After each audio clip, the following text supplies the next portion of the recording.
What is up, everybody? Hope you're all doing well. Welcome to Revv Time.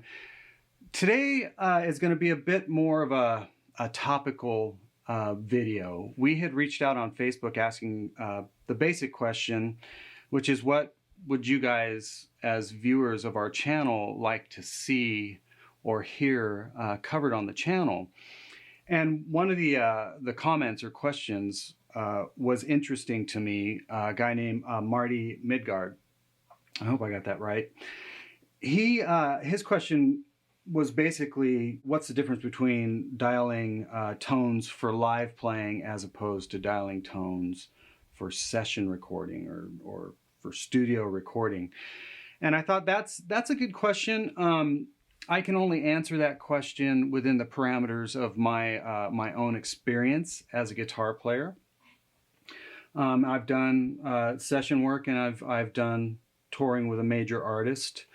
So let's start on the touring with a major artist side. Now, one thing I will say before I get into this at all is, in my opinion, there really isn't a difference between dialing tones playing with a band live or dialing tones playing in a recording session with, once again, other players.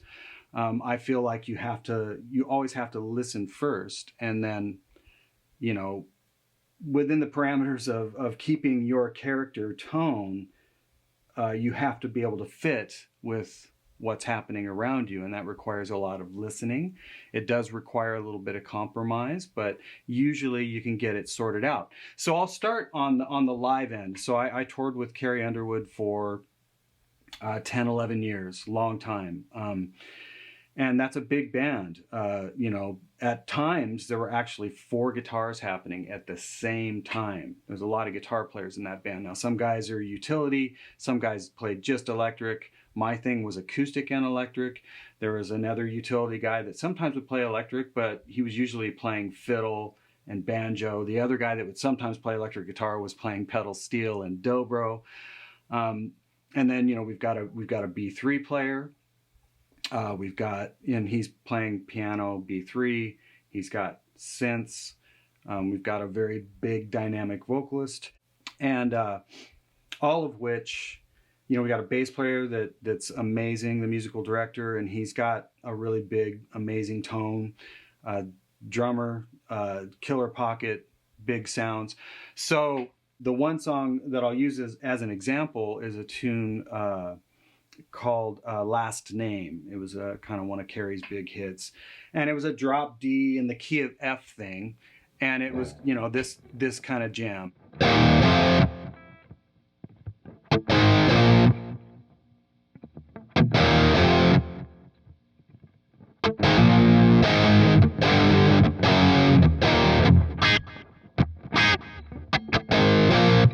So a really simple jam, but really fun. Now, here's the problem, is like this tone is fine. It's not too kind of toothy in the top end for single note stuff. The drop D thing sounds good. I can already tell you that this tone within that context would be way too dark, because what I've got is a guitar player on the other side of the stage that's playing really big.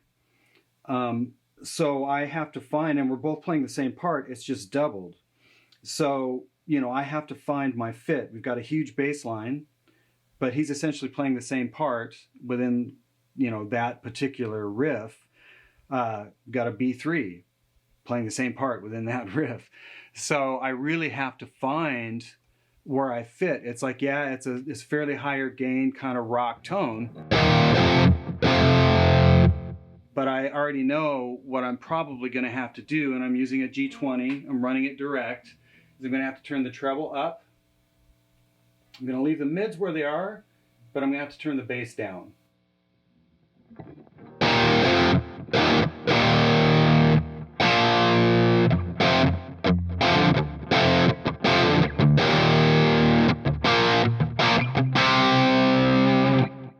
Now, that's not as nice. It's a little, like for me to just sit and play, that's going to be a little bit bright.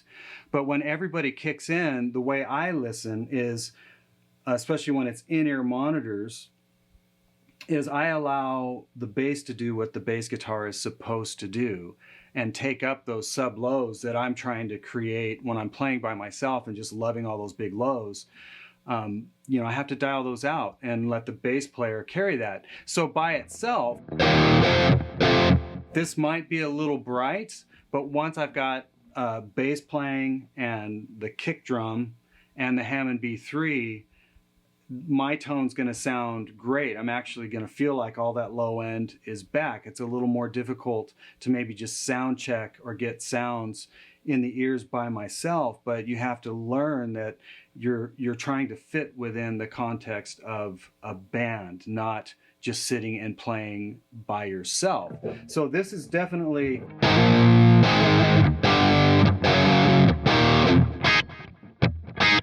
and honestly, it would have to be even brighter than that. And in my case, I would probably turn the gain down a little bit too, so I'm not taking up quite as much sonic space, because there's another guitar player playing with a good amount of gain as well.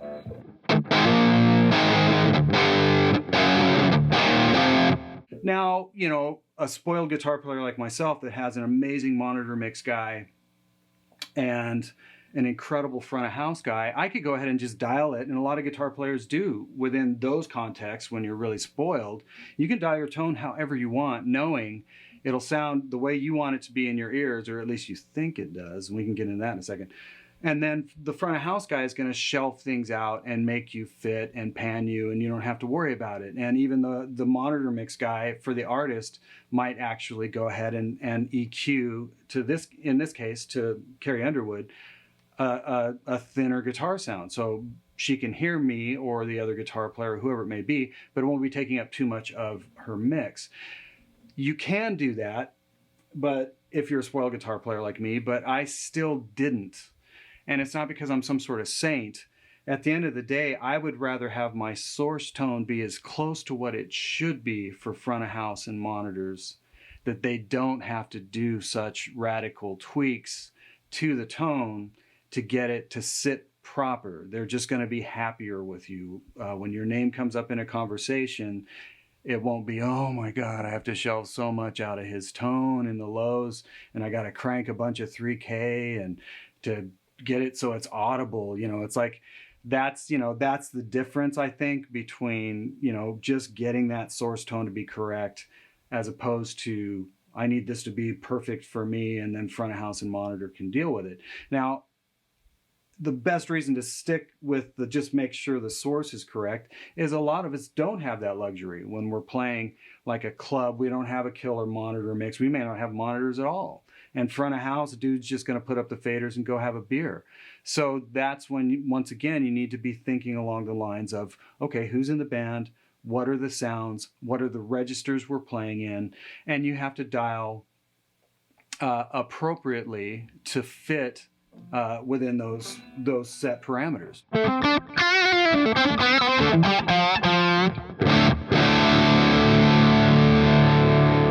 Now, in a session context, I would say it's the exact same mentality, but it leans way more into get that source tone, even more into getting that source tone to be correct. Now, obviously, when things go to mix, they're always going to make subtle changes and make sure everybody fits in the mix. But for me, on a session, if there's, once again, B3, grand piano, bass guitar, you know, big drums, maybe another guitar player, electric guitar player, along with an acoustic guitar player, along with vocals, you know, maybe there's a horn section. It's the same exact thing. You have to listen to everybody else's sounds and, you know the sound that's needed for the session, but then you just have to realize it's got to fit. So it's the same mentality as if you were playing in a live context. You have to listen first and then start dialing accordingly so that you fit. And there might be compromises here and there. It's like, oh, I wish I could play this darker, but I'm okay playing this a little bit brighter because I know it within the mix, it sits better.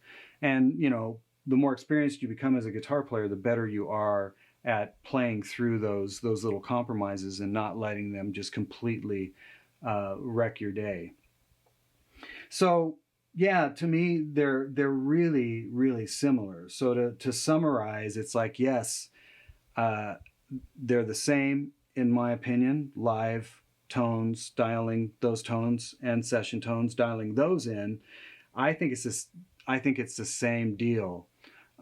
You have to listen and figure out where you fit in the mix. Now we can get into the discussion of volume and things like that, but volume is, I think that's a different discussion. And even volume, the amount of actual volume that you need can change based on how you're dialing your rig. So once again, are you dialing your rig really dark and you can't hear yourself and you've dimed it and now you're pretty much out of headroom?